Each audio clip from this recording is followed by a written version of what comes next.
Welcome to bsk8s, a video series that explains Kubernetes topics in bite-sized chunks. So in 10 minutes or less, we will cover a specific Kubernetes topic, and today we're talking about pods. And in this video, we're going to discuss what a pod is, how you define and create a pod, and what the life cycle of pods are. So with that, let's get started. So first, let's talk in general terms about what a pod is. Like an element in the periodic table, a pod is the simplest compute resource you can spin up in Kubernetes. And in basic terms, what a pod does is to run one or more containers. And if you're not familiar with containers, you should check out the previous video in this series about containers. It'll get you up to speed. And like all Kubernetes objects, pods are created by submitting a request to the Kubernetes API. And although there are a variety of ways to do that, the standard way to do that is with a YAML manifest like this and the Kubernetes CLI kubectl. And as you can see in this specific manifest, we're sending a request to the Kubernetes API version v1. We're telling the API that we want to create a Kubernetes object of the kind pod, and we want to be able to refer to that Kubernetes object, that pod, by the name nginx.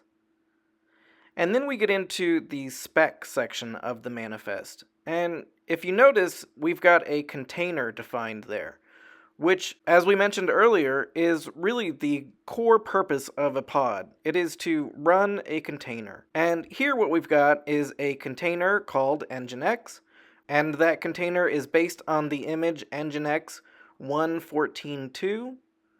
And then we expose a port from inside of the container, i.e. the container port, which is the field that we have here, to the pod itself, so that other services running in Kubernetes and potentially even those running outside of Kubernetes can network with this application that we have running in a container in a pod.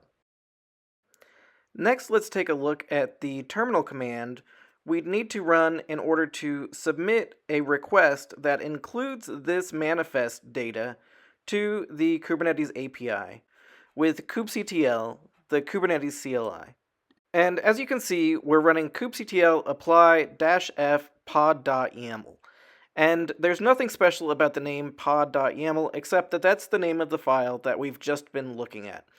So what we're doing is we're running kubectl apply-f the manifest for the pod. And in this case, it's going to spin up a pod that runs the nginx container and will expose the port 80 from inside of the container to the pod itself. And when we run that command, we'll see this output pod nginx created.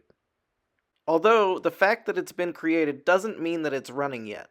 As you can see here, when we run kubectl get all to describe all the resources in the default namespace, we see the pod nginx is not yet ready, and it has the status of container creating, which is exactly what we would expect. So because it is running a container, when you create the pod, it needs to go through the same process that a local Docker instance would go through when you start a container. So it needs to pull that image from some registry, and then it needs to start that process. But after we give it a couple of seconds to pull that image and start the process, we can run kubectl get all again, and we'll see that the nginx pod is running as we would expect. And now that we've talked about the basics of what a pod is and how you define and create one, let's talk about the life cycle of a pod. So a pod is an ephemeral object in Kubernetes. It exists so long as it needs to exist, and once its job is done, it doesn't exist anymore. So as an example of that, take a look at these two drawings here. On the left we have the pod nginx that we just created, and because it's a web server, it's going to run indefinitely. It's going to run for as long as we leave that container running, and the pod itself is healthy. On the other hand, we could have a pod that runs a container with a finite process. So it could have a definite beginning to the process and an end to the process. And in that case, we have a pod that only exists as long as the container within it is running. So let's take a look at a concrete example of this. Here we have a Python script that is going to print to the terminal the container is running 10 times, and then the process will complete. And I've gone ahead and containerized this script so that we can run it in a Kubernetes pod, just like we were running the Nginx image. And here you can see I've called it finite process pod, and the rest of the manifest is exactly the same as what we just saw. And we can go ahead and create that pod in the cluster, again by running kubectl apply the manifest name. And in this case, it's finite process pod.yaml. And just like we saw before, once we've run this command, we get the output pod finite process pod created. And just because it's been created doesn't mean that it's necessarily running, although it may be. Let's go ahead and check on its status by running kubectl get all.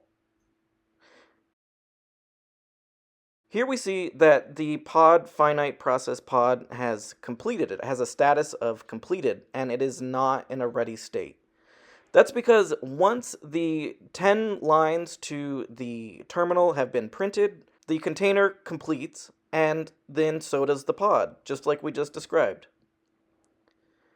We can see that it's printed those 10 lines by accessing the logs from the pod.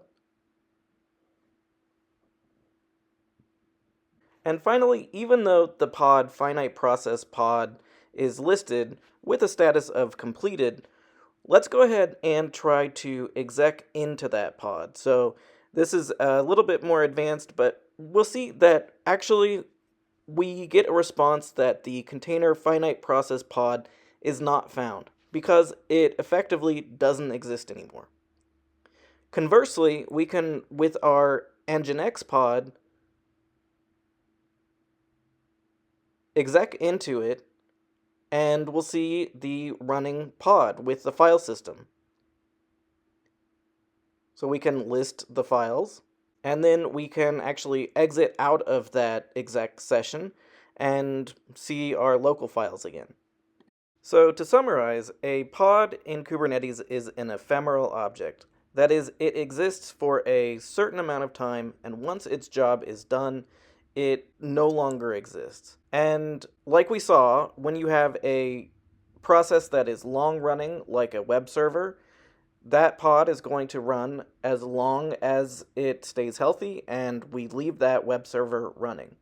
On the other hand, when you have a container that is running a finite process, like our Python script, that pod will complete once that script has finished, and it will no longer be accessible within the Kubernetes environment.